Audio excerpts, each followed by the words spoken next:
जैसा कि नरेंद्र मोदी करता है भारत में, और वही फॉर्मूला जो है वो इसराइल के पास है। मुसलमानों की ऐसी तैसी आप करते हैं तो ये ऐन नेक काम आप कर रहे हैं। बशार अल असद के खिलाफ बगावत और शाम में अदम इस्तेहकाम का नाजायज फायदा उठाते हुए इसराइल दमिश्क के करीब तक जा पहुंचा है।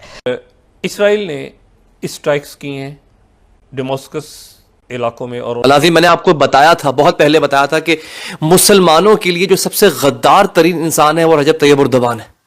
इसराइल को 100 साल तारीख के अंदर कभी भी इसराइल को इतना बड़ा फायदा किसी ने नहीं पहुंचाया जितना इस इंसान ने, रजब तैयब उर्दवान ने पहुंचाया है। इस आदमी ने इस्राएली फौज से लड़ने से इनकार कर दिया है।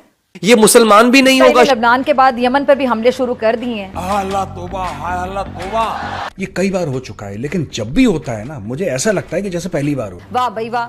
ब्लैकमेल्ड आलमी मौशी निजाम ने 8 अरब इंसानों की दुनिया में 0.2% यहूदियों को खुली बदमाशी का लाइसेंस टू किल दे रखा है। बस हवा निकल गई। इसराइली तैयारे बारूद लाते आते हैं और फिर कैलेंडर पर एक और स्याह दिन का इजाफा करके यूं पलटते हैं कि पीछे कटे फटे बदन। फिक्र ना करें, लोग भूल जाएंगे इसको। बच रहने वालों की आहें और जख्मियों की कुराहें, सिसकियां और एम्बुलेंसों के सायरन। जैसे ही एचटीएस दमिश्क में दाखिल हुए, इजराइल शाम में दाखिल हो गया। इसराइल ने इस सूरत हाल का नाजायज फायदा उठाकर दमिश्क के करीब दिफाई अहदाफ पर बड़ा हमला कर दिया है। लेबनानी मीडिया के दावे के मुताबिक इसराइल के फौजी टैंक दमिश्क के करीब पहुंच। डॉक्यूमेंटेड एक स्पीच है, एक इंटरव्यू में कहता है कि हमारे लिए, इसराइल के लिए, आने वाली नस्लों के लिए सबसे बड़ा खतरा यह है कि पाकिस्तान एटमी हथियार रखता है और हमें हर सूरत में पाकिस्तान को।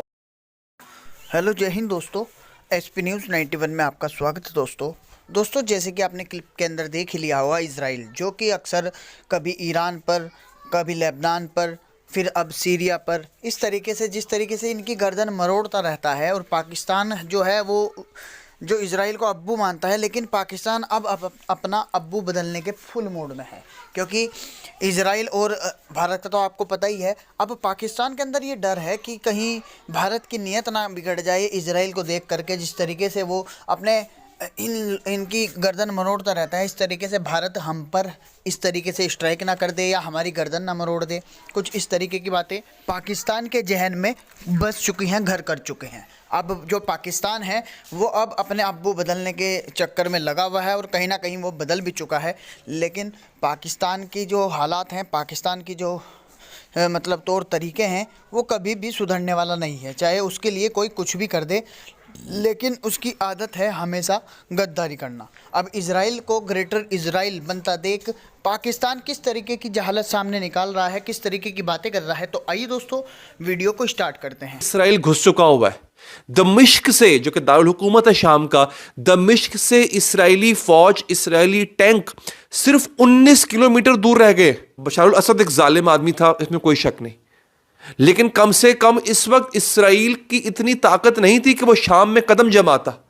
इसराइली फौज शाम में दाखिल हो रही है, इस आदमी ने एक गोली नहीं चलाई है। वो दमिश्क से 19 किलोमीटर दूर है। मैं कह रहा था ये आदमी दाइश का हिस्सा रह चुका है, ये आदमी अलकायदा का हिस्सा रह चुका हुआ है, ये मुसलमान भी नहीं होगा शायद। इस आदमी के इसराइल से ताल्लुकात हैं और इस वक्त सूरत हाल ये है। आप इस वक्त BBC लगाएं, CNN लगाएं, नहीं यकीन आ रहा मेरी बात पे, शामी एयरफोर्स तबाह हो चुकी है।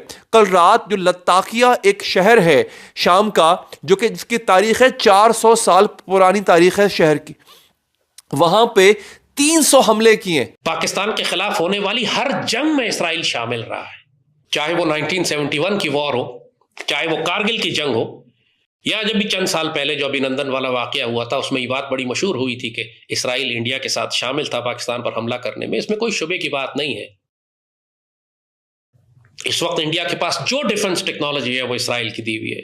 कश्मीर के अंदर इसराइली यूनिट्स ऑपरेट कर रहे हैं। क्या बात कर रहे हैं? वो फलस्तीन मॉडल कश्मीर के अंदर डिप्लॉय करना चाहते हैं। पूरे कश्मीर के अंदर Israeli intelligence units, special forces काम कर रही हैं। Israeli army chief Kashmir visit कर चुका है जाके। इंडिया के साथ इतनी एग्रेसिव कोलैबोरेशन है उनकी। तारीखी तौर पर अगर आप देखें तो जो 1967 में इजराइल अरब वॉर हुई थी, उसमें शाम भी शामिल था। तो 1967 में जो गोलान हाइट्स, यानी कि जो गोलान की पहाड़ियां हैं, एक अहम उसको स्ट्रेटेजिक नौयत हासिल है। एक उसकी जो लोकेशन है दूसरा वहाँ पर वाटर रिसोर्सेज हैं, उस पर कब्ज़ा कर लिया था इसराइल ने। और उसके बाद कुछ साल बाद सीरिया ने कोशिश की वो कब्ज़ा छुड़ाने की, उसमें उनको नाकामी साबित हुई। फिर कई सालों के बाद इसराइल ने ना सिर्फ उस पर कब्ज़ा किया बल्कि अब वो कहते हैं कि वो उन्हीं का इलाका है, दो कि जो इंटरनेशनल कम्युनिटी है, यूएन सिक्योरिटी काउंसिल की जो करारदादें हैं वो आज भी उसे शाम का इलाका तस्वुर करती हैं। अब जो इत्तलात आ रही हैं कि एक तरफ जहां इसराइल शाम के ऊपर फ़िज़ाई हमले कर रहा है तो दूसरी तरफ जो इजरायली फ़ौजी हैं वो शाम के इलाकों में भी दाखिल हो गए हैं। इसराइल क्यों मिसाइल मार रहा है हुकूमती बिल्डिंग्स के ऊपर, समझ से बाहर है। और ये जो जोलानी है, ये जो बागियों का लीडर था, ये लड़ क्यों नहीं रहा, ये मज़ाहमत क्यों नहीं कर रहा? तो ये इसराइल पाकिस्तान को अपना सबसे बड़ा दुश्मन तस्वर करते हैं और यही वो खतरात हैं जिनसे कायदे आज़म ने आगाह किया था।